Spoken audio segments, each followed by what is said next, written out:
There's a performer in Bridget that is like, no, must commit to the bit. If the bit commits, not to this. You must acquit. I mean, I feel like my brain is like itchy because of it. Macho Man does say brother He does. every now and again. Brother. But not as frequently. He stole it from the Hulk. And he's not always like, yeah, brother. That's Hulk. Some rivalries That's Hulk's never like die. thing. No. Brother's my thing. And Macho Man go, yeah, Will, I took in style, just like you took Elizabeth. Oh, yeah. Yeah, pretty much. Yeah, that's accurate. Not bad. Thank you. Yeah. Thank you. That was actually pretty good. Elizabeth. He was a pretty good Macho Man, honestly.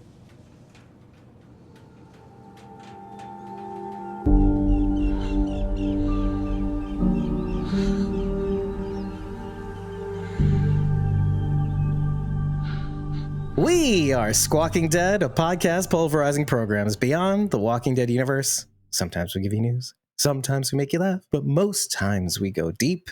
I'm your host, David Cameo, and I'm joined by... Cosmomom09. And Bridget. You can find me at youtube.com/@punkybrewster. That's PUNKYBRUISETER. And today we're here to talk about Silo's 4th episode, titled The Harmonium. As is usual, when it comes to these episodes that we've been doing lately, we like to dissect the title first, and from there, like a spiderweb, no doubt song. Spiderwebs. Spiderweb. Leave a message and I'll call you back. Everyone in the 90s had that on their answering machine. Truly. Yeah, exactly. I want to bring in Rachel more for this one. In terms of The Harmonium. Man, I knew you were going to ask me what the title meant, and I really have no idea, honestly, because unless they meant it as the complete opposite, because it was anything but harmonious, this episode. The Harmonium. It sounds like a thing or a place, maybe? I don't know. It is a thing. Well, it is the instrument. It's the instrument he was playing. That little organ with the bellows on the back, that's a harmonium. Oh, I just kept calling it an organ. It is an organ. Do church organs work the same way? Or are they electronic? Or how do they get the air through the church organ pipes? I'm like looking at Bridget as though she's the Christian aficionado of all things Christian for some reason.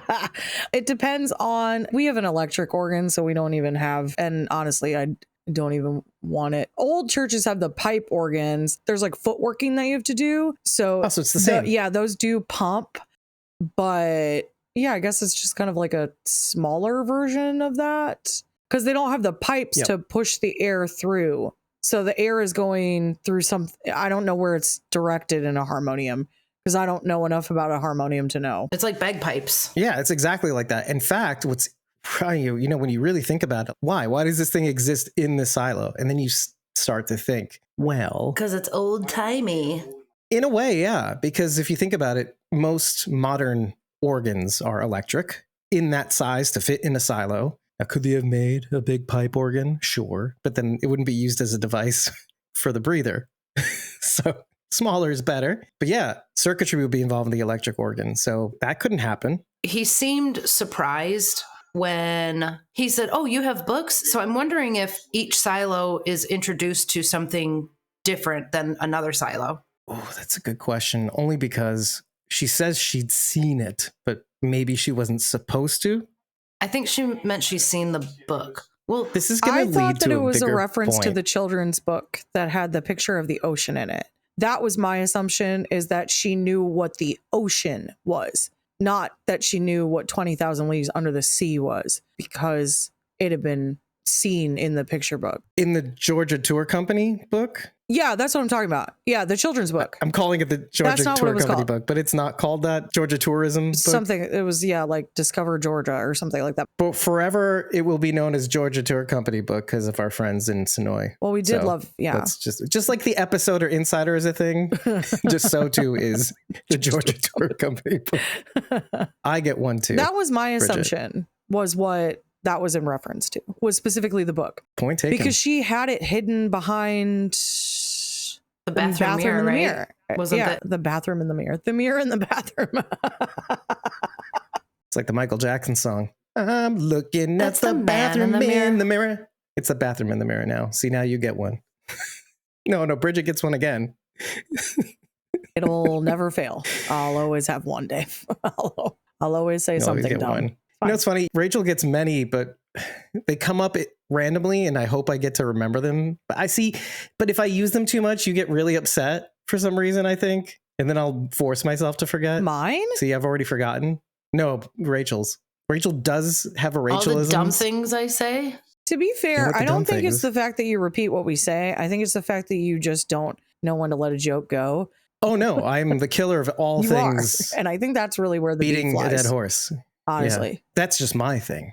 It is your thing. He stares trepidatiously at Bridget right now, who looks quite menacing. For those of you who can't see her, that's all I will say about that.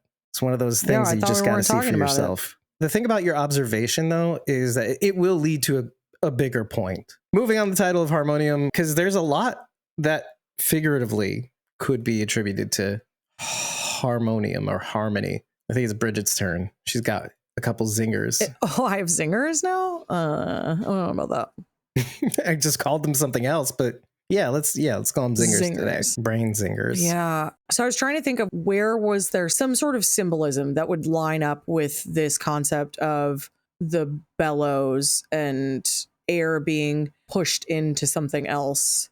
I couldn't really come up with anything. Or even hot air. Yeah. Is there something that we could talk about when it comes to the fact that Shirley and Knox are now getting along? Is there a level of harmony there that didn't exist before because they seem to understand each other a little bit better? I mean, if we're talking hot air, the judge and everything that Rob is doing, Robert Sims is a monster of a person. I'm so baffled by this whole scheme and how this is even being allowed. But I wonder if it's always been like that. Well, the mayor's a sneaky dude. So is he just waiting for the right time to get rid of Sims? Sims is not the type of person he wants in the silo. This episode solidified that. Are you sure? It did, though? Because he is putting the order above everything, including his obvious own personal feelings, including the fact that she was his shadow and he needs a shadow and does not want Sims. Holland. Okay, yeah. I wasn't sure who you were talking about. Okay. I'm talking about the mayor. To say, you are not acting in the correct way for the order, and so I have to kill you. You're done now. You cannot be here. You're going to be problematic because you are not following what I need you to follow to ensure that the silo is the top priority, which really is what this was all about.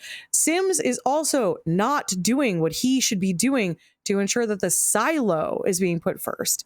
He is putting his own selfish ambition first. Very clear. Well, I shouldn't even say his own selfish ambition. Him and his wife's selfish ambitions, because she's heavily involved in this. But there is a part of me that wonders, is there something else to that I'm not seeing with Sims and his wife? There is. Yes, of course. You're definitely onto something. And so the two things, the harmonium and the song at the end, Meadows' death dinner, as I want to call it. The harmonium itself, the notes that Solo plays have some dissonance in them as he plays them. It's melodic and it's great, but some of the notes are kind of clashing with each other. There's a dissonance to the way he's playing. So too is the music that is playing at the end, which is called L'un est douloureux by Eric Satie. It's a piece of music that you guys are probably very well familiar with. It's been in commercials and a whole bunch of things. Dun, dun, dun, dun, dun, dun, dun, dun. Whatever, you know what I'm talking about. The actual literal meaning of those words of that piece is called slowly and painfully. And it's actually a style of playing slowly and painfully. So it'll be referenced in many songs as that. In it, when you play that piece, you play it slowly, and sometimes there's dissonant notes or dissonant chords, but it eventually comes back to a rest where it's calm, slowly and painfully, but calm. So same thing here. Along with the death dinner is the dissonance of the silo, but then coming back to order, then dissonance of the silo. Slowly and painfully, the silo itself is falling apart. Doesn't always happen in a big rebellion all at once, people fighting other people, but sometimes civil war, let's call it. You don't know that it's happening until it's already happening. And it's happening. You can say that probably it's happening already. So harmonium, lack thereof. I want to insert something super quick. Not even worth talking about it, but when Juliet and Solo walked into that classroom and she's like, what are all these numbers? And he's like, you can erase them. I'm like, don't, they mean something. Didn't we all say that? Well, No, it is And then I was worth like, talking wait, about. nobody's there. Nobody's there. it was just so sketchy the way that he's like, you can erase that. What? Why are you saying it like that? Immediately, I'm suspicious. Clearly, that means something. I have a theory about what it means. All of the things that happen in this episode, if you're lucky enough to watch it twice, the board makes a lot more sense after you've watched the episode completely. I'm going to say a couple things, and I want to see if you went where my mind went at the end of the day. He forgets the code to the vault at the end. The two bodies in the hallway. We're going to get in eventually. Makes me wonder if it wasn't him that wrote that message, and that he was never the shadow of IT, and that if it was him that was in the classroom a week before Founders Day as an 11 or 12-year-old boy, then the numbers of the board are him going through all the different iterations of the keypad until he finally got in and did something. And how did he get that glassy eye? One is blue and the other one's kind of cloudy green. Obviously, based on what he says about Lapis, that was a name in that classroom. Wasn't that written on the wall? Yes, it was on the tree. When he says, no, I don't mean this backpack, it's like, but the name is right there. Obviously, this was you in this classroom. I didn't think that he was someone who broke in. Maybe he did break into the vault. I don't really know. Maybe he was outside of the vault. I guess in my mind, I was just like, something about your story is not adding up. Now, part of it is I think everything was correct. You are for sure except for the end. Crazy because you've been alone for so long. Maybe. Have you misremembered how this story goes and that's why the details don't add up? Or is it that you're lying and you've gotten caught now in the lie? It could be another explanation for this too. How we remember things differently. Sure. But what is it that you have a problem with? So is it what he says at the end to her? Oh, I didn't mean this bag. I'm just remembering from back then. Yeah, no, you know? that's what bothered me. Based on him being in that classroom, the age he gave her was incorrect. Because she's like, that doesn't make any sense. Because he would have been 11. And it probably does. This is kind of like why I was thinking that this rebellion happened maybe not 25 years ago. It could be. But then the show is telling us that Steve Zahn as Solo is playing. He's a 37-year-old. And that's... I don't. Yeah, that so. can't be right. But what do you guys that think? Can't be right. I think 40 is what I'm thinking. And that he's acting an awful lot like a kid telling a story. Well, that's why I don't doubt that he's been in there forever and was young when it started, because he hasn't aged beyond that point. The whole like being excited to share all this information that he knows and all this stuff. But to a degree, I'm like, has something happened to you that has caused so much trauma that you're like not okay up top, which I thought was pretty obvious. But Yes, do we all agree absolutely. that at this point, Juliet knows that he was a child when this rebellion happened? That she's caught on to that? I think Julia now has caught on, but they haven't had a conversation about when it happened, did they? He didn't give her a timeline, did he? No, but the problem is that he stated that he had been a shadow, and you have to be like over a certain age to be a shadow. That's the thing that he's lying about. He wasn't the shadow, obviously. No, I think he was the Shadow's son. Maybe. I thought at first he might have been Russell. Russell was the head of IT in this Silo 17. I thought maybe he was his kid, but then I started thinking the numbers on the board, him trying to get in over several years since the Silo was dead, trying to get into the vault, the message that was written to show the person in the vault maybe was him, and the bodies in the hallway, whatever, are of the people that may have been in the vault at the time that he got in and killed them both. I know Well, you don't want to know. think that about Steve Zahn's character. I don't know if I'm on board with that. Also, the way he reacted Me neither, about getting but... I don't know if I'm sold on those numbers being the vault code, only because he kind of has a little freak out about being locked out. So how many times can you try before you're locked out? And there were a lot of numbers on that board. So he would have definitely been True. locked out. So there's a couple things. You brought up a very juicy point that I figured out throughout the watch of this episode. I'm in IT, so I know all about security and lockouts, and if you type in a password too many times, and you know this too from your phones, if you don't type in the pattern correctly or the numbers, your phone will factory reset itself, and on the worst case, in the best case, it won't let you into your phone for another 24 hours. There's different security levels you can set on your phone. So too is this lock. It might be one of those things where, and he knows about this for some reason, I don't know how, and he may have heard it from the guy that was originally in the vault. Don't put it too many times or else have to reset the damn code.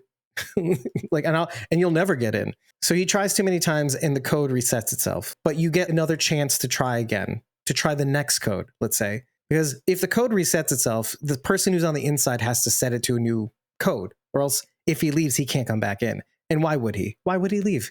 Steve Zahn's outside the door. He's great and all, but we're not talking about the actor. We're talking about the character.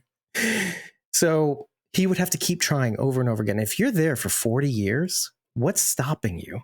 And maybe that's your sole driving purpose as a child, first of all, with nothing better to do. No video games. You can only read so many books that are banned anyway. I don't think he was alone at the beginning.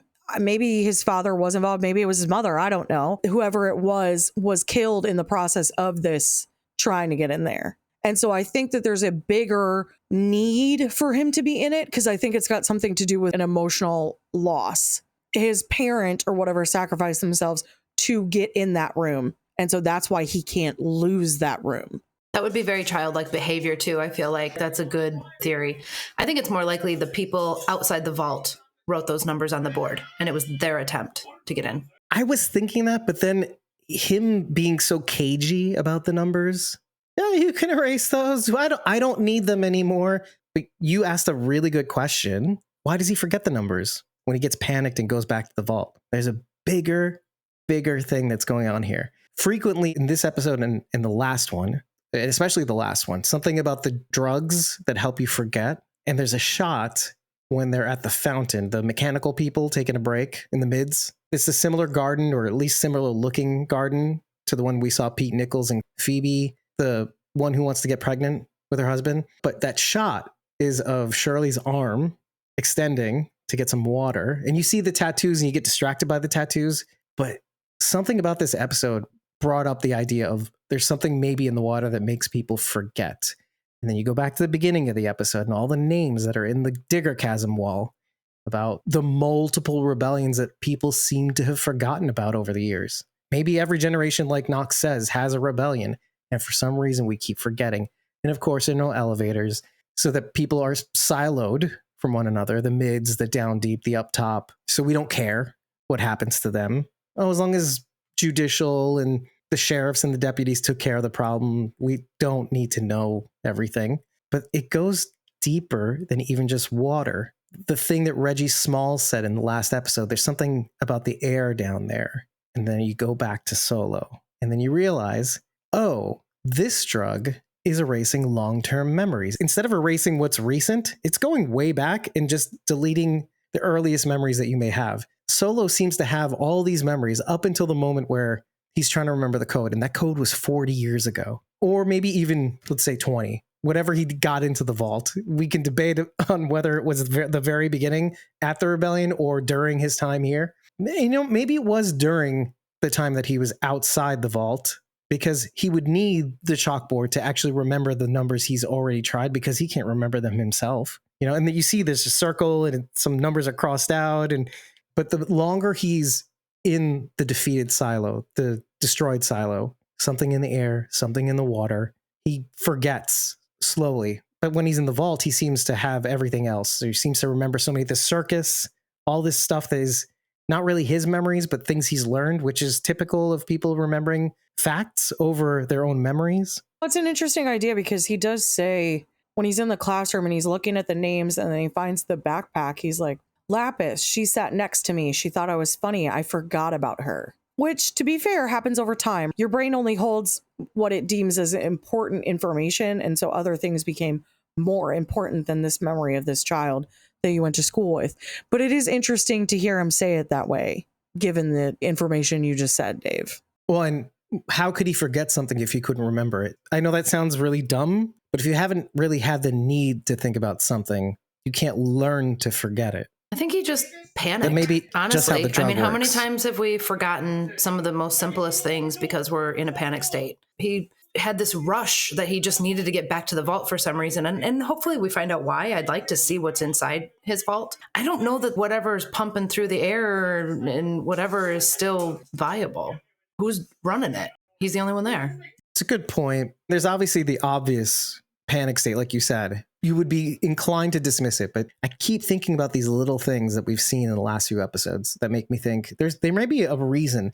Because you're looking at him, he is kind of crazy. He is forgetting things, or he's rambling on about things that, and I don't know why. If you really think about it, why are you saying all this stuff? Why? Why are you talking about the circus? He's Why? excited. What is the point? He is I know. very He's a childlike, and child. he's so excited. Juliet is the first non-hostile person that he has seen in who knows how long.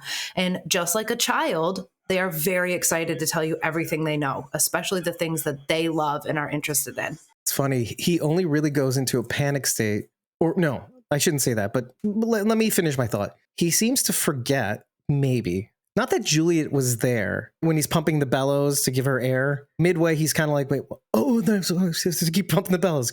Because he's thinking, did I forget to? I must not have locked the door. Maybe I didn't lock the door. And so he kind of forgets where he is in the moment. Maybe that's the panic. Maybe that's the safety. That's a human trait. How many times have we gone, did I turn the coffee pot off? Did I leave the stove on? But on a grander scale, there's too much evidence pointing to the fact that this might not be all the fact that he's been so alone for so long. It's too obvious for it to be that. I would love for it to be that. It's what Knox says in the beginning of the episode, that every generation has a rebellion and nobody remembers. But Solo does remember that. It depends on how long he's been in the vault too. And maybe the vault helps with memories. Maybe there's different air circulation in the vault. Okay. Because it's not permanent. And as long as whatever is pumping whatever in the air keeps pumping air in the air, it's like a suppressant, right? There's a fog. And so over time in the vault, it may allow the whatever it is to dissipate, and then you remember again. Otherwise, you'd need regular injections or infusions. Because IT is supposed to be the only person who knows everything. They know all the secrets, so they would need to breathe fresh air. Okay. Hold on. I was going to say this, and I will. And then I want to go with something else. I am really curious to see from where Bernard drinks, first of all. And we notice that Bernard, since season 1, has been obsessed with drinking all of Mayor Johns' alcohol once she leaves this world. It's silly, right? Because you attribute it to him being a connoisseur, right? Not necessarily a drunk, but appreciates the finer things, sure. But again, too obvious. And I sound like a guy that's been watching From too long, but let me continue. Because who else does that? Meadows. She's been drinking for the last 25 years. She is a drunk. But why? And maybe, I don't know if she knows that this is the reason, but maybe the alcohol helps her remember. And so she's been in this perpetual state of torture, knowing, and if she just stopped drinking sooner. Like what you said, if there's something in the water and she's not drinking the water, but drinking alcohol instead, that could be enough to just retain the memories instead of losing them. Or one more thing. Did you notice that when she was pouring out that bottle in front of Bernard, it was clear? You could assume that it was alcohol that she was pouring out into the sink. We all assumed it. Heard she had an alcohol problem, whatever. What if it was just water? And what if it was the right water that she poured out? See, combine that with the fact that she just wants to leave. She's tired of knowing things. And she pours out the right water so that she doesn't need to remember anymore. I'm going out. I don't really care about knowing everything. What if it's just that? Why would she dump it out? You lost me. She doesn't want to remember anymore. So why would she dump it out? Wouldn't she want to drink it so that she loses the memories? Sorry, I wasn't very clear. The water that's in the jugs, let's assume it's water instead of alcohol. It's the right water. It's the water that doesn't help you forget. So with that theory, there's a separate water supply for those that get to keep the memories. And then another water supply that goes to the rest of the silo that basically everywhere else. A low dose of memory eraser. Yeah, between the air and mechanical and the crops, you know those little shower heads that are above the crops, the mist that you've kind of seen here and there, all of that stuff in the air, aerosolized, in the supply, whatever it is.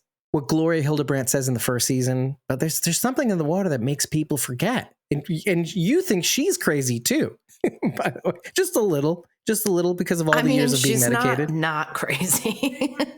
Right, but she's not crazy, mostly. I don't know. We can only go so far with this, but it's what we're given and then what we assume versus what may be really the case. I'm on board with the water theory. I don't know about the air and mechanical. To me, it just feels like that could have just been a jab at them, that it stinks down there. I'm not sure that they're pumping anything into the air just for mechanical, because if that were the case, why not circulate it through the whole place? Why just there? I think there'd be a concerted effort to medicate, if you want to call it medicate mechanical, because you can remember facts. You can remember how to do your job, but you remember far less, or you're made to forget far more, because who are the people that are dying in the rebellion? But your family members and your neighborhood. And so you have to forget faster. You can only retain the last 5 years of your memories. And it's been established already that some people just, I'm thinking Juliet, but some people probably, it doesn't work on. And we mentioned Billings in the last episode, how the syndrome is one of those things where that's the normal reaction. Why aren't more people like the syndrome? Oh, because of the medication, because of the air and the water. Just doesn't work on Billings. And he is digging. Ready? No, but go ahead. You don't have a Founders Day? It's such a throwaway line. Doesn't everybody have a Founders Day? Like little town square, everybody has a Founders Day? No, we have Freedom Day. And then it clicked. What if Silo 18's mechanical won the rebellion? Freedom Day.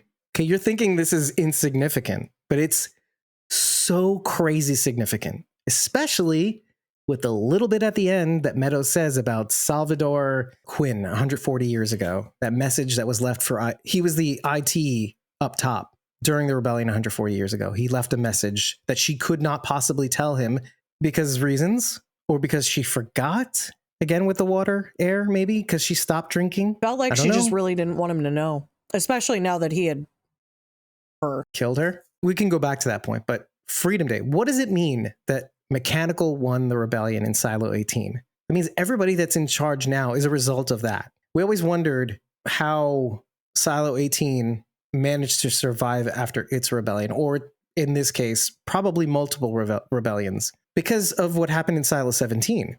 If you think about it, they won the rebellion and they got to be in charge. But Bridget's going to bristle a little bit because she knows who this is. Tim Pool wrote a really good song called Will of the People. In it, he has this really great music video in that eventually when a rebellion wins over the powers that be become the tyrant. And so everything works in cycles.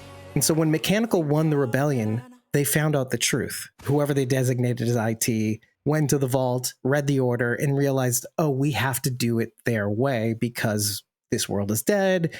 It's clear that even Meadows doesn't know how the world became this way, but that it was necessary to follow this path in order to maintain order in the silo. So if Mechanical won, they had to become the tyrants. And maybe they rewrote the order, maybe they added a little stank on it so that they wouldn't revolt again. Maybe they learned from the fact that they were the ones who won the rebellion, added a few provisos or things to the pact, because they'll forget. If they republish the pact and the order, people are going to forget basically what the original pact was. They get rid of all the relics, they get rid of everything, and this would explain why they got rid of relics and things that were. Why does Solo know about 20,000 Leagues Under the Sea and she doesn't? Why did their rebellion, Silo 18's rebellion, got rid of all relics? It's because Mechanical won. They went an extra step so that people would for sure not remember what happened or what they were, who they were as a people. That's crazy. But Mechanical did win. That's what end? But the Mechanical did win in the other silo.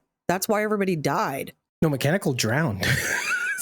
They got flooded with water. They got out. Oh, the sheriff and everybody else. Yeah, sure. That was Mechanical. But that was their result. So whatever happened to Silo 18, Mechanical won the rebellion, became in charge, and decided to keep the status quo for whatever reason, but added a little stank to it by getting rid of relics and stuff like that. Because of the fact that one, but two, two, I don't know that I agree with that. It's hard not to agree with that. No, it's not.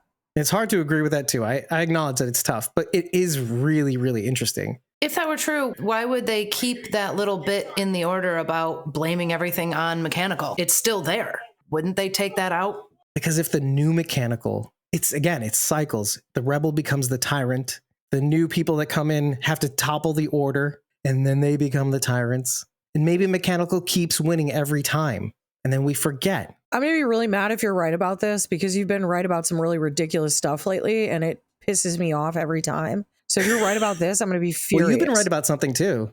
You know what you were right about? No, I have no idea. Okay, let me just bring it up. It's wrote in my notes. I think Bridget was right. I can see a path where this is possible. For what? Like that's where I'm stuck at. Okay, sure, but why? It's not going in their favor. Everyone still hates mechanical. So why? What? Because maybe it has to be that way, though. That's the only way to maintain order. They need the pressure. And maybe the whole idea of rebellion, that it has to happen and mechanical has to win. I don't really know. All we know is that it was written down somewhere, and whoever's IT at that moment has to read the order and say, oh, well, I guess I have to follow what was laid out before me that might have changed over time. So do you Just think like the my IT predecessors. person is someone from mechanical? Well, generations past, maybe. But I don't think now. I think the original rebellion is one mechanical, at least that one, mechanical one. I don't know if mechanicals won every single one after that. But I can tell you that it feels like that's what happened. And maybe that has something to do with Salvador Quinn's message to the head of IT, I think it was. Or no, not he was the head of IT, but who was his message to? I have literally no idea. It was just on the hard drive. Oh, yeah. Message from head of IT, Salvador Quinn, 140 years ago. During the rebellion, part of the letter was in code that Meadows can't tell Holland. This is why she stepped down. She wanted to be tethered to him, but she knew that he could not give himself fully to her. They loved each other. I hate that. They loved each other. I do too, actually. But she knew that he couldn't give himself fully to her. I thought that he gave her the ick, but guess not.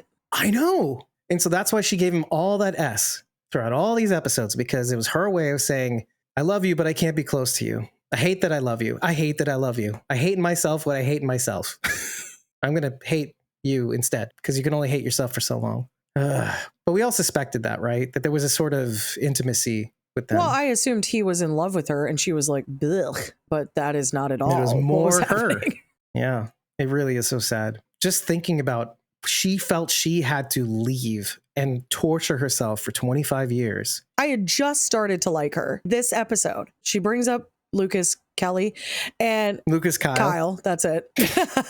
Essentially gives him the information that he was looking for. I really enjoyed that part of her interaction with him. I liked that she was digging for the truth, that she wanted to change things. I thought it was really cool. This is a great idea. Or at least appeared that way. Bring them up and then bury it in bureaucracy. That's the right way to do it. Why not say that you're going to make a committee who can look into going outside? Why not do that? Change it up. Why do you have to follow some stodgy old book that was written 200 years ago or whatever that nobody really knows anything about or why it was written the way that it was? Or at least modify it a little bit. Yeah, I like that aspect of her. So I was just starting to really like her after feeling like, you are kind of pathetic and don't care about anyone but yourself. And then she was like, Holland, I've been in love with you this whole time. And I was like, ugh, gross. What? And then she's dead. It's tragic. And then she's dead. So that was really sad. Oh, and then he kills her. I know, it was horrible. He moitas her. I hated it. Nobody was Poisons surprised her. by that, right? I saw that coming the first I interaction. actually didn't see it coming. It surprised me when all of a sudden she grabs at her chest and she's like, how? I was surprised. As soon as he invited her to dinner, I was like, don't do it. Oh, see, I thought he was trying to... You know? I think because she completely understood what was happening, that I wasn't surprised, but I didn't think it would happen. And then it happened. And there's that mixture of, you're just doing what you always do. This is why I couldn't get close to you, because you needed to put the order above us. This is why I left. Ugh, I hate it so much. But she was the one who was more in love with him than he was of her. And that he couldn't love her more than the order. And yet it pained him to do this. And that Sims forced his hand, thanks to his wife being Lady Macbeth about ambition. He's got to be biding his time to take care of Sims. Something else is going to happen there. It has to, because Holland is not going to deal with Sims being so selfishly motivated.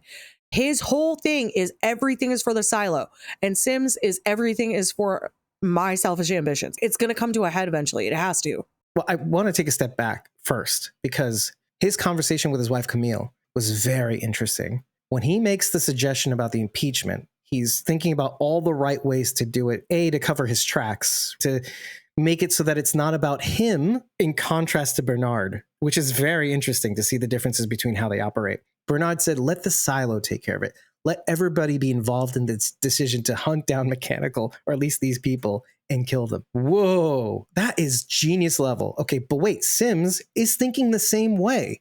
And his wife says, you don't need all that. But honey, I do. No, he skips over that. You just need the suspicion. Just like he got the hecklers during his big speech. He just got a few people, paid them off, and put some signs up. And they're like, cool, when do we get, can I has bunny now? I know you hate me now. It's fine. It's Occam's razor. What's the quickest solution? What does that tell you? All of that. He starts by doing it the right way. Get people that are interested, departments that are interested in this happening. Arguably, she's not been doing her job for 25 years or whatever, however long it was she was in judicial. We assume that it was right after she left being Bernard's shadow. Or, wait. Camille says she was great in judicial. She was somebody to behold. She wasn't there at the time, but she remembers hearing stories about her. And then all of a sudden she stopped. She said something changed. Exactly. The something is And arguably she's not been doing her being job. the shadow. I would argue being the shadow to what Bernard is doing, you'd have to hold that in addition to your actual job, because there has to be some other job for you to be holding as like the facade in front of what you're actually doing.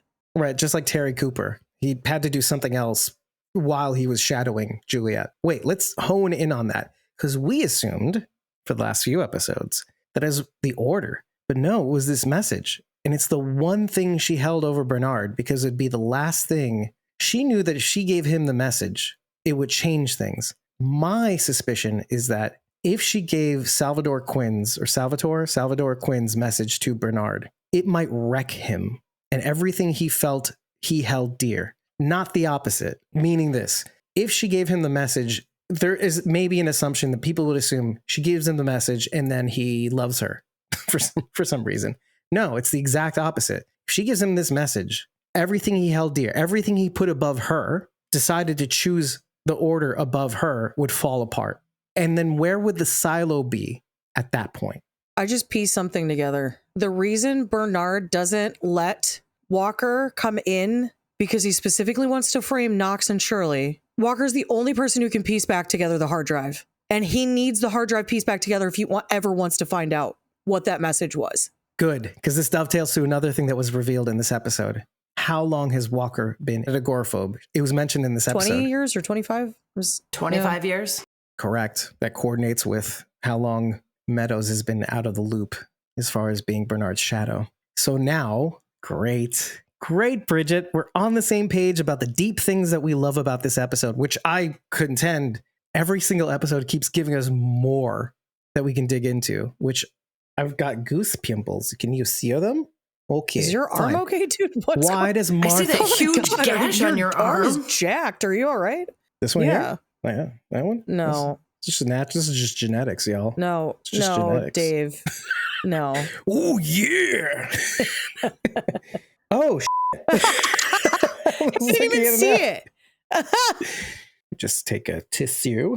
We got to stick on Martha for a sec, because that was one of the mysteries, because we found out it wasn't Carla, or we feel like based on their interactions that it wasn't whatever happened between she and Carla that made her an agoraphobe. Something she found out, something made her go into hiding, or made her never leave again, or want to leave her place again. And maybe something she said, this again goes to the whole water or the air down there, whatever it is. You didn't come out of your hole for 25 years. Now you're out all the time. When I went up those stairs to get that tape for Juliet, I was scared spitless.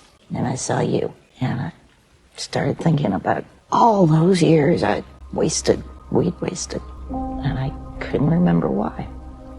At least any why that was worth a damn. What? Well, it could be your theory, Dave, but it also could be the fact that Juliet's exile from the silo, I think, spurred something deep in her emotionally that forced her to leave. And so from that point forward, it's like, I've already left because I've had to try to help Juliet. I've got to move forward with this because otherwise the silo is going to fall apart, because she has to help rein in what's going on with Shirley. Shirley's going to cause a lot of deaths otherwise. She is too hot-headed to lead a rebellion. We will definitely dig into Shirley. I don't want to leave Martha for a second, because she was the first one to break up that fight in the cafeteria in the Down Deep as well. Don't you have jobs to do? Also, water. Again, big fire hose, water. Let's make them forget really fast with water. I imagine this is how it would go. People have been carefully curated to be placed in the positions that they're in to kind of be these voices of reason. Which is what I said about Knox originally, but now I'm not thinking that. Knox almost lost it this episode for some reason. It's very interesting. to see how that switched up. And Shirley was the one to calm him down. Yeah, I was surprised. He I was surprised by that, Meadows' actually. body. Yeah.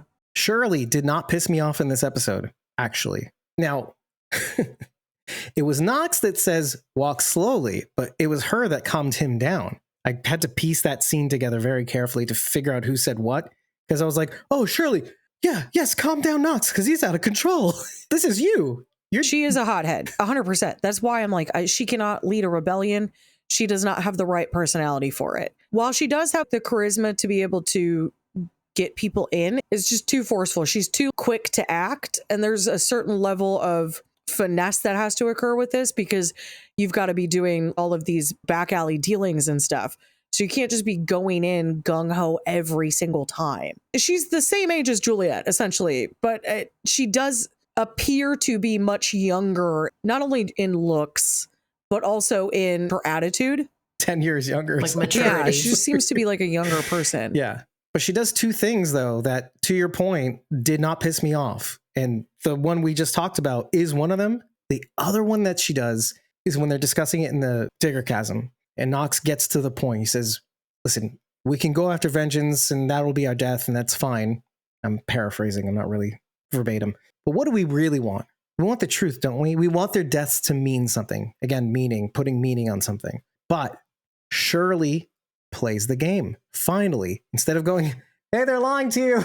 Is anybody listening? No, you idiot. She does this. She says, even though Meadows is an empty robe, quote unquote, as far as everyone's concerned, Judge Meadows is the boss. So even if you know the truth, you still have to play the game. You have to go after the figurehead. You know that Bernard's in charge. That doesn't matter. You take out the head, the rest will fall. You're not taking the head. They're never going to grant your request, but you meet with them to see what they do, to get at it. So she, again, smart. I love it. She's pissing me off less. I'm watching. You can't be one note for so long. That's why great shows are when your characters, your archetypes, find their own hero's journey, right? Shirley's finding hers. I love that for her and us. I love when I don't have to hate someone. It's my favorite thing. Many people were like, no, don't do smart things. I want to hate you some more. No, that's not me. I like when I don't have to hate. Now that Cooper is gone, though, and Holland has put a bounty essentially on Knox and Shirley, who is going to run the generator? Everyone's gone. Juliet is gone. Her shadow's gone. This should be more of a concern to Holland. It's what Knox had said to the Raider when the Raider was about to take away Shirley for going, hey, he's lying. It's our tape down here. I was hoping Rachel would laugh, but she's on mute now. I am laughing. I just wasn't going to unmute You're to laugh. both on mute. It makes me sad for me. It makes me sad for me. But you won't complain about editing as much. Anyway, Bridget, you're really onto something, because to your point, 2 episodes past point, yeah, these are important people that are being hunted after, and what happens to the silo, not just mechanical, what happens to the silo when they're gone? And Martha, and I'm bleeding for some reason on my hand too. What happened to you? Anyway, I don't know, man. I just got really excited. I guess it's the amphetamines I've been taking, or meth. I'm a meth head. Okay, great. I really want to talk about Cooper and the body, because I want more of this weird buddy cop, Hank and Billings, weird team up that I'm loving, because frankly, I'll say it, I'm in love with Hank. My husband's going to hate it. Postlethwaite? He's a beautiful man with a large schnoz, and apparently I'm into that. Not like Adrian Brody, but in this way. I don't know why. Right. I just am. So you're saying your husband has like a little button nose? Is that what it is? He doesn't have this level of nose. He has like an anime nose, like a lack of nose. Is that what it is? Imagine it right now. No. Like a quick anime drawing, no. Scott Pilgrim, I know. Right? For once, cartoons? Dave is the one who's getting us off topic, like constantly today. I don't know what's happening. Anyway, I'm just trying to talk about the episode. Methamphetamines. And he's just like, anime. I love Attack on Titan. And I'm like, okay, Dave, calm down. Why aren't you watching it? Girl, brother. Ooh, yeah. Anyway, okay. I was heartened by the fact that Billings being there for Hank. And I love that there was this little interaction between Kathleen Billings and Paul Billings, the husband and wife. And what's interesting about that, let me touch on this really quickly. That whole set of scenes, you've got Billings and Kathleen, you've got Camille and Robert, and then you have Holland and Meadows. We're talking about couples, people that were kind of meant for each other. And then it goes to Silo 17 with Solo and Juliet. All these scenes are back to back. They also do another thing. We'll go back to Billings and Hank. So they have all these scenes back to back together to show couplings. They do another thing throughout the episode. The imagery of spheres or circles. The balls that are dropped to turn off the silo and the ball to turn it back on. The balls in Meadows' hand, twirling it around at the beginning of the scene with she and Lucas Kyle, which we'll also go back to. In Camille and Robert's conversation, she's holding a yellow ball and an orange ball, and she throws the orange ball at Robert at the end of the scene. There's all these visual metaphors for some reason. And it's really cool to see when you start noticing them. And they're all different colors. The men are losing their balls or what? Well, then yes. Wait a minute. Hold on a second. Hold on David's a second. like, Actually. did you see all the balls in this episode, guys? What? It crescendos when Meadows has her conversation with Lucas Kyle about we're all just on a spinning ball. And day and night is because of the rotation of the Earth that they didn't know about, that we take for granted again. Oh, we're on a world that is spherical, that is heliocentric, and that the sun in the sky is a big ball of fire, like that we got from that little metaphor. It's the gases and radiation and what? And there's multiple suns everywhere, and the sun is just, the soul is just another star? What? And Lucas is getting really excited, as I am. I'm like, this guy's learning something. And then she's like, again, goose pimples. come get him out of here. Give him 5 years in the mines. And yet, let's take a break and go back to what you were bringing up with Billings and Hank. We will dissect the S out of that scene because it was so good. You are having some sort of ADD episode, I would argue. Yes, yeah. Well, at least I'm keeping track of my fits and going back to the original points. But it was adorable to watch Hank be comforted by Billings. Like somebody's helping him. It makes Paul right about his conversation about he and Kathleen, that he needed to be there to parse this out.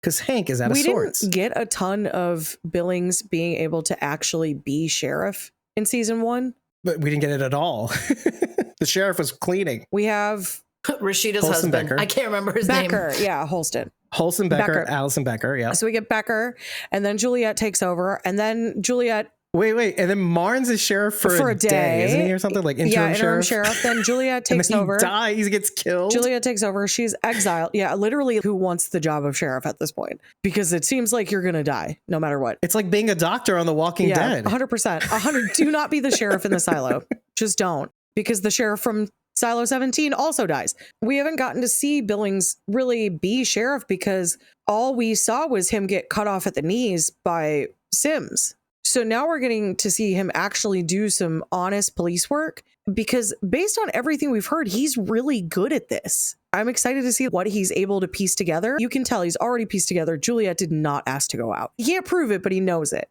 because he is intuitive. And so now he's going to be with Hank working on this case. He already knows dude is not dead. Because he asks Hank, where did the... I said that last episode too, didn't I? You did. Where did... You did. Oh, that's the thing I was going to say you were right about, wasn't by me. the way. Oh, it's so anticlimactic. Dave. No, that was Rachel. I know. It was Rachel. I said I wasn't right. And you were like, you were right about something. Do you watch our episodes, Bridget? Bridget's the worst fan ever. Excuse me? As he dabs his cut. You're a host. You don't need to be a fan. It's fine. It was Rachel that she was right about Kennedy. He's a liar. You were talking about I Billings. misremember. That's the difference. He's a liar. I drank the water and I forgot. He's a liar. Here's the water. Here's Stupid the proof. liar who's I'm drinking it distracted by now. everything. This guy's alive, obviously. Walked right out of the morgue because the door was locked. How would anyone have gotten in? Oh, except you can get out. Right, from the inside. So clearly that's the answer. Missing. But I love that he asked Hank where he was shot. And when Hank first says it, he's disappointed because he's like, oh, okay. He's like, right My here. My theory isn't right. It was right and here. When he says when he was here, he's like, oh, which I loved that because it was like, wait a minute, Dave. Right here. Something has happened to the dynamic of Walking Dead in the last 2 months. Dave is suddenly. I'm being Bridget. Dave is suddenly me. I understand why he would be frustrated. It's so frustrating. I'm hard to work with, I guess. I don't know. Millennial pause. Ew.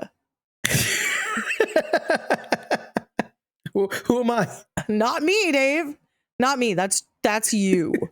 It's only at the beginning of the episode. I understand. I'm just over here reserving space for Bridget so she can finish talking. Holding space. Holding space. What did I say? You said reserving. Whatever. I'm holding space reserving for space. Bridget. Yeah. I'm old. I don't I'm care. holding space for Spoken like an Bridget. elder millennial. Holding space for Bridget to be able to recite the lyrics of Defying Gravity. What did I say? If only the folks in the silo could defy gravity. This is dumb. This is so dumb. I'm excited for this part of the storyline because this was a really interesting dynamic. Billings isn't normally in the Down Deep. People are a little more truthful down there because they can be, because they're far away from judicial and the sheriff's office, so they can get away with saying more. Siloed. And so I'm excited for Billings to be down there to be able to collect more information, because I think it's going to further the whole did Juliet say she wanted to go out conversation, obviously. But also, what is judicial doing with Cooper's body? Right. You're too busy thinking about Kennedy to think about, why did they take the wrong body, or wrong, quote unquote? We don't know why they took it. More mysteries. What is this from? I don't know. This sounds terrible, but experimentation. I was going to say maybe they don't want anybody to find out whose bullet hit him, but everyone saw Reggie shoot Cooper. So it's not like they need to find out who the shooter was or which gun it came from. Like, there's nothing to find out. And to your point, we assume that he missed, but you're talking about an expert marksman who was in a static position to be able to shoot both Kennedy and Terry Cooper. Is the goal to take out anyone who runs the generator? Or who can run the generator? Oh, wait a minute. Hold up. I need to take a step back for this, because you just said, first of all, beforehand, well, they're going to kill the only people capable of maintaining the silo, first of all. The folks from Mechanical, Shirley and Knox, the head of Mechanical. And arguably, he makes the defense about Shirley. She's vital to the running of the silo, to the Raider. And then you said just now that Cooper was Juliet's shadow. So, of course, he's running the generator now. And Smalls takes him out. Now, does Smalls know this is one thing? Does he take out anybody who was trying to take down? Wait a minute. Okay, hold on a second. But Smalls was sent down there by Sims for a particular reason. I think he was supposed to kill Kennedy. We assume that, though. But what if the gun that was used by Reggie Smalls was not meant to kill? Maybe they were actually going to follow through. See, I assumed that in the last episode. You're taking care of a problem that this medication can't really do what it says it does. That's what I said in the last episode. They can't selectively take away years of memories. I said a what if. So I'm sorry for poisoning you. But what if the bullets in the gun aren't bullets? What if they are the medication, or at least makes you pretend that you are dead, or if it makes you feel like you're dead? What if Terry Cooper is not dead? Bro was like, they're shot with the same gun and the same bullets. He died right in front of Knox and Shirley. He bled out. They assumed that Kennedy was dead too.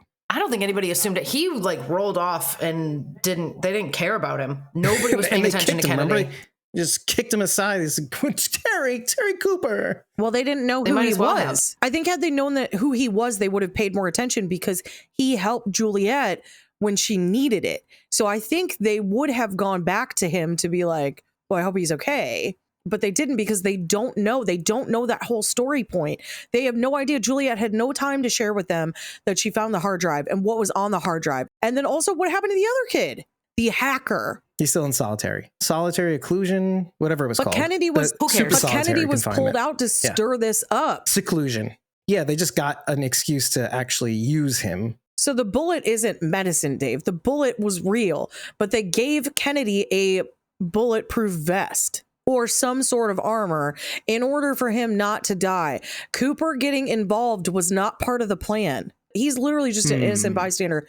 Wrong place, wrong time. Them taking his body is still a mystery. Super weird. So weird. In a way. It is super weird. Yeah. Which is why I said what I said, because maybe there's something to it.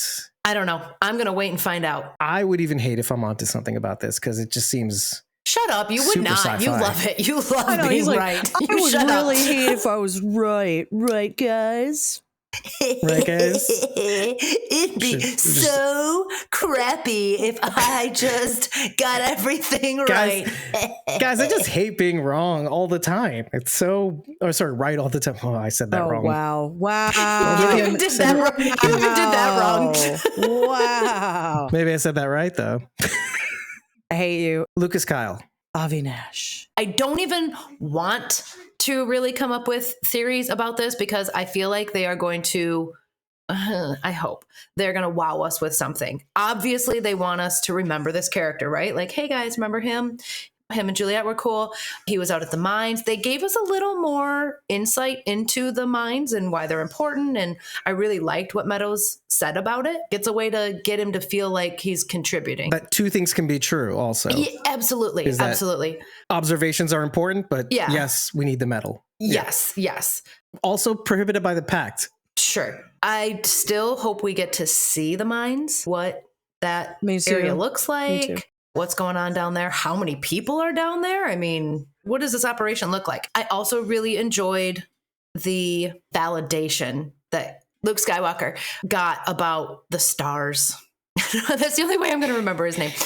She let him go through this whole thing like, well, what do you think they are? And he tells her his theory and everything. And she even got excited for him, which I thought was so sweet. And she's like, you're right. They're stars and blah, blah, blah, blah, blah. Anyway, I'm not going to quote the whole scene. You both watched it. It was very endearing. And I can't wait to see what they're going to do with this character. I don't want any theories because something is going to happen. And I just want to sit back and wait for it to happen. They wouldn't have brought him back if there wasn't something about this that we needed to know. The fact that he received the information and the validation that he was looking for, and also that Meadows was willing to share it, despite the fact that she really shouldn't have. If anything, it was to show that her character is willing to bend the rules a lot more than anybody else. But I doubt that's the end of it. It's kind of like a Chekhov's gun thing here. You brought him back for a reason. Kind of like panning on holding on the water for a reason. You hold a shot for a reason, and the viewer doesn't always know, but it'll come into play later. And I feel like this scene is kind of a good example of that. Part of it is to sell that, yes, she wants Judicial to be viewed as fair, which I understand. But to cover her tracks for all the S that she's been doing for the past 25 years. Yeah, I think there's more to it.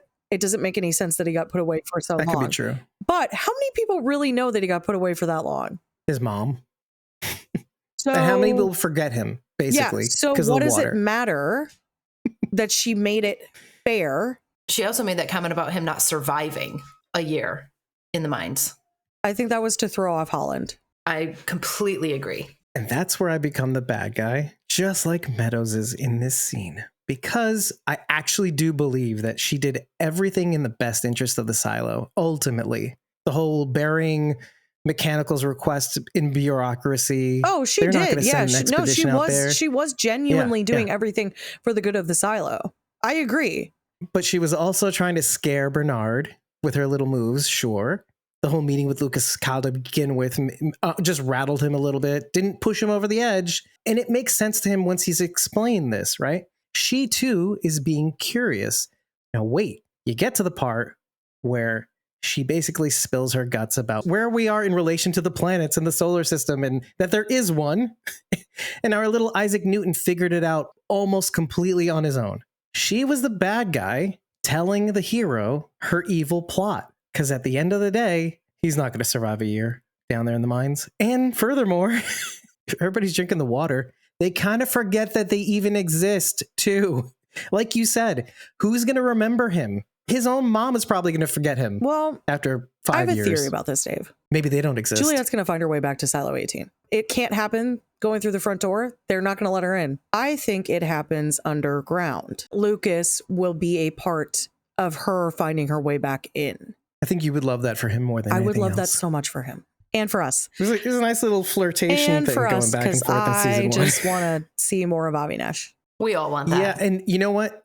And Solo being suspicious, by the way, kind of throws off whatever coupling dynamic there could have been there if he was in fact a murderer and got into the vault somehow.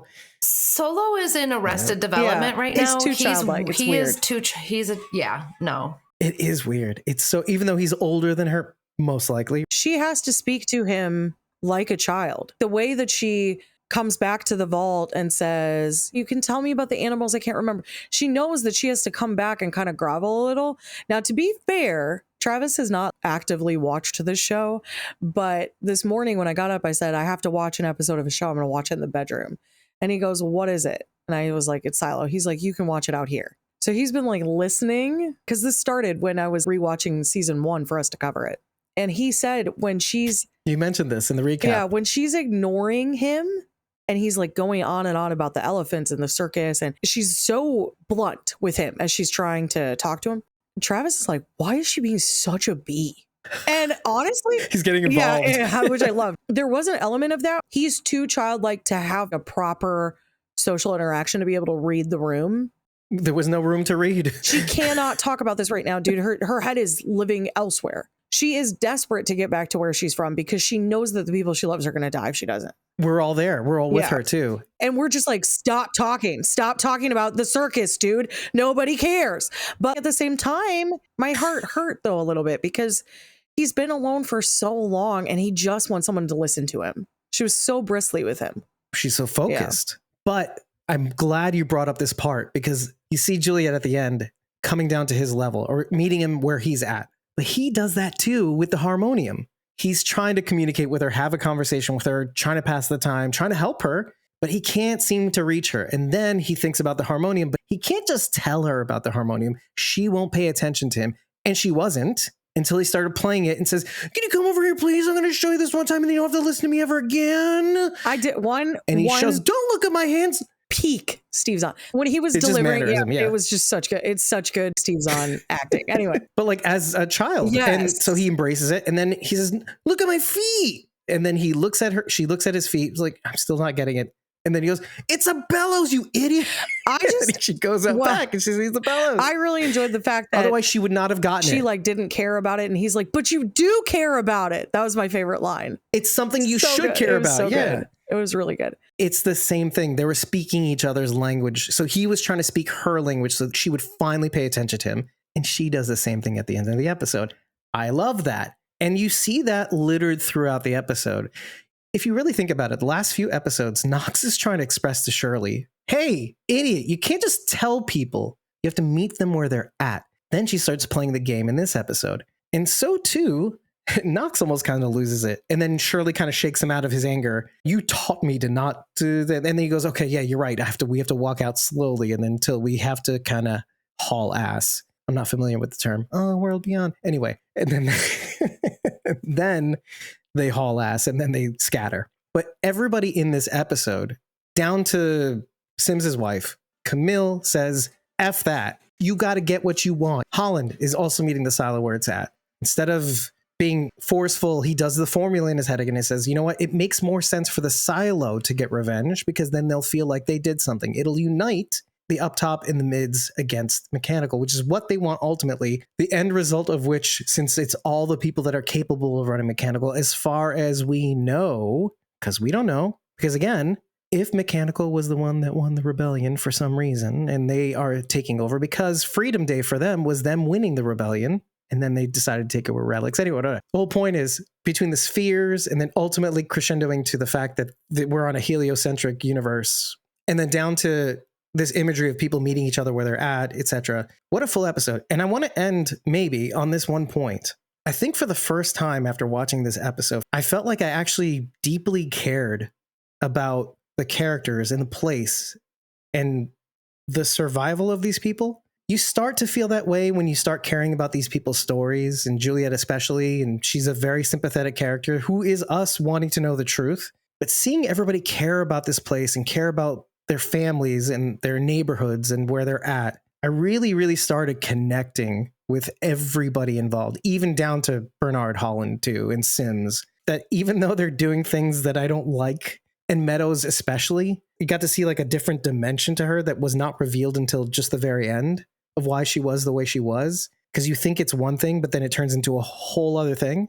Is there a point at which you felt the same when you're writing a show like this, or any show really? There's the question you have to ask is, who gives a F? Why should I care? Is the question you should always be asking when it comes to writing a show. Why should I care about any of this? I don't know that it's the characters so much that I care about as much as I really want to know the answers to the mysteries. Really, for me, the mysteries is really driving this show. The writing is good. The character development has been good. I don't think I care about anyone as much as I've cared about Holston Becker because I think truly he was the person I cared about first and foremost. And so losing him, Strong start. it was hard.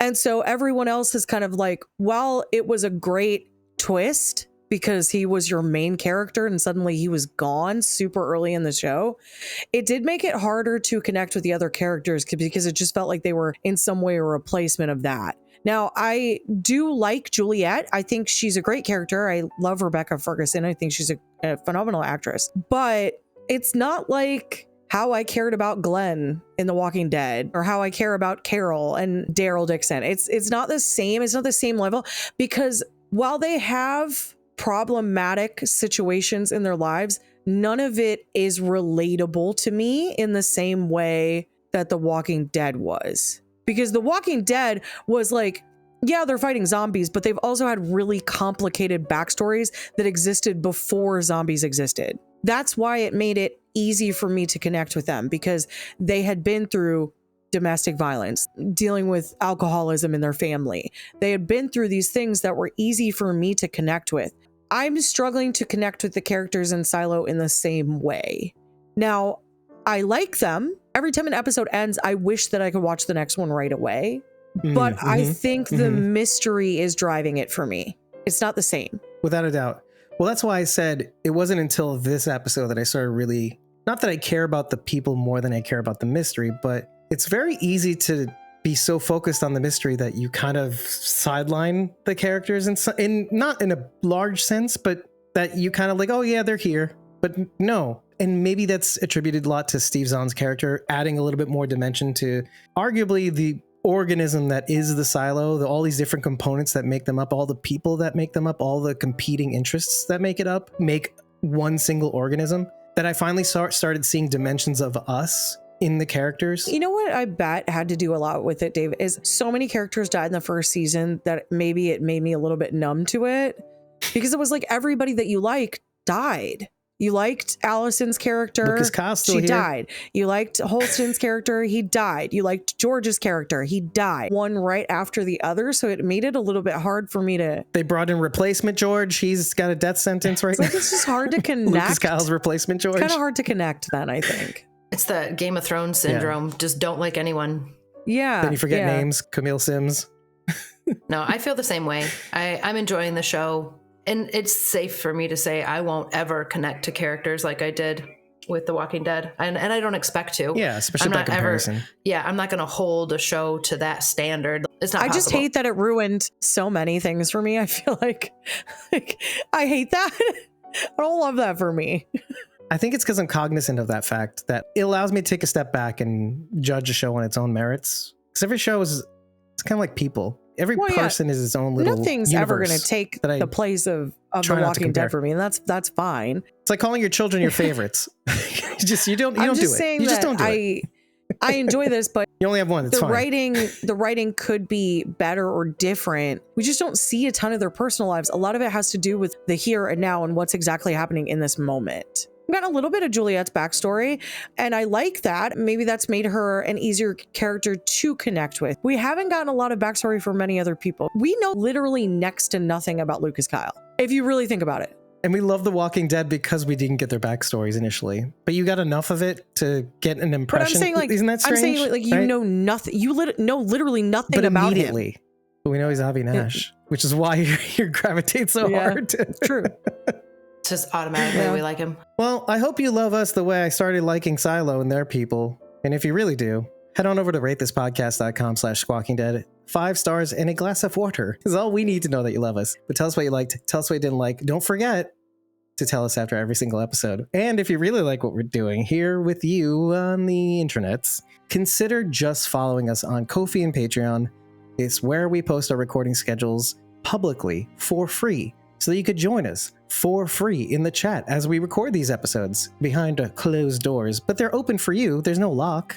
Just follow us there. You'll get the recording schedules, get the updates, and you'll be able to join us. But take your support a little bit further. Tip us and get the unedited episode recordings for when you do miss our recording schedules. And if you really like what we're doing, support us. Join a membership tier at either ko-fi.com/squawkingdead or patreon.com/squawkingdead for as little as $4 a month and get a ton of perks. When you tip us, You get access to our Discord. When you join a membership tier, you get more access to our Discord. And if you really, really do love us, you can join the Whisperers, Survivors, and Great M tiers. You'll get a free classic t-shirt when you sign up. If you happen to join the Survivors and Great M tier, you can join us in studio with your face, head, mouth mic, alongside us being a junior host, lending everybody in the world your insights along with us. I've been your host, David Cameo. I'm CosmoMom09. And I'm Bridget. And you can find me at ko-fi.com/punkybrewster. That's PUNKYBRUISETER. And by the way, I've gotten a lot of personal messages from you. The fact that you're enjoying our podcasts, our clips even, and trying to tell me where in that episode that clip appears. I see you out there. Well, that's cute. It's really cute. I wish you'd comment publicly so that people can get more visibility to our posts. That's okay. It really brightened my day on a very dark last week with all the stuff that's going on behind the scenes that you would know about if you saw the unedited episode recording and you want to be bored to death. Then I get really animated. I'm totally methed out. Well, tune in next week to see what other drug Dave is on. What? And hey, join us tomorrow night. You won't see this episode until after this. But yeah, we've been doing live streams on Earth Abides, MGM's new series. We already have covered the second episode live with you in the chat, hopefully, on all streaming platforms like YouTube, Facebook, Twitch, X. We'll see you next week, folks, or on the live streams. Take care. Bye. Bye. Bye. Well, I'm glad you're still here listening to me wrap up this episode, but mostly because I had spent so much time in my note-taking session trying to find out who composes that end score during the credits that mirrors what Solo plays in Silo 17 for Juliet. It's the same song, it's only composed better. I got in touch with Jackie Westfall, who is one of the music coordinators for Silo. On her Instagram, she had a promo for this particular episode. In it, I just left a comment saying, literally, I know you won't be able to get back to me in time for our recording tonight, but I simply must know more about who composed the Harmonium, quote-unquote, music at the end credits, the piece Steve Zahn plays during the episode. It's just so hauntingly beautiful. She responds, not maybe even half an hour later, that it is the inimitable, in her words, Emil Svanangen, who is a singer-songwriter who goes by the name Lonely Deer from Sweden. I thought that was a little bit of information that I had looked for on the internet, but nobody had the answer to for real. Most people were attributing it to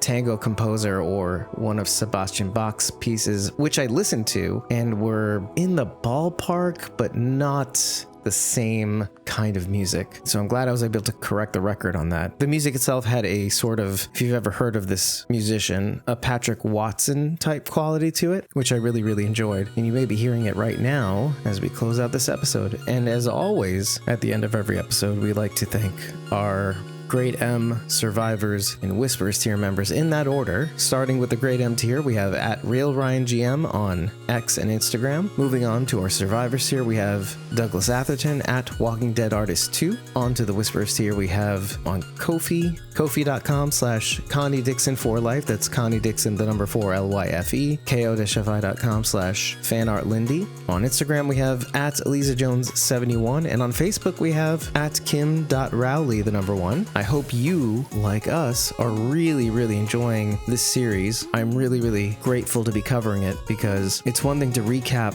season 1 and go over some of the things that we might have missed or some mysteries that were hanging around, but breaking these things down episode by episode has really, really been a joy, especially when you get to this episode and some of the pieces from both seasons are starting to come into play. In any case, I hope you also join us for our live streams discussing Earth Abides. They're public, they're not behind a closed session, either of them are free to attend, and it really, really does help us to round out our feelings on this series, which I just found is a mini-series. I'll be bringing that up in the live stream. But in the meantime, we have a really, really cool charity that we've been running for the past few days. It's a penny raffle, and what we're raffling off is time with your favorite persons of interest, a 10-minute live call. The way a penny raffle works is you basically bid on the person of interest that you want to spend time with, and we spin the wheel based on how much you've donated. Each raffle ticket for a particular person of interest costs $5. So for every $5, you earn a greater chance of spending time with that person. We've already announced Cooper Andrews, who played Jerry on The Walking Dead, and Victor Vasquez on Shazam. as well as director and executive producer Michael Satrazemis, who directed and executive produced episodes on The Walking Dead, Fear the Walking Dead, The Walking Dead Dead City, Tales of the Walking Dead, and I think an episode or two of The Walking Dead Daryl Dixon. And he actually reminded me that yes, he also directed an episode of The Walking Dead The Ones Who Live. This man is a powerhouse, trusted by all to get a particular set of episodes just right, and much more to come. I hope you head on over to our Ko-fi page. There is an explainer there, both in words and in videos, if you have been subscribing to our YouTube channel, and you should, in order to participate so that you can tune in to our live stream where we announce the winners. And if you happen to win, you're definitely going to want to be listening, because there's a chance that you may lose out if you do not. So yes, head over to ko-fi.com/squawkingdead, read that post. We'll be adding the names of the folks who you have a chance of spending time with, and all proceeds will be going to North Carolina Community Fund and Brother Wolf Animal Rescue. So you'll be doing some really good things for the residents of Western North Carolina who've been devastated by Hurricane Helene. Oh, and one last thing, please share at least the promo for this charity on your social media. Let's get some donations in there and do some good for those folks. And all things being said, if you don't hear from us sooner, I hope you have a wonderful holiday season, and throughout, just remember that we are Squawking Dead.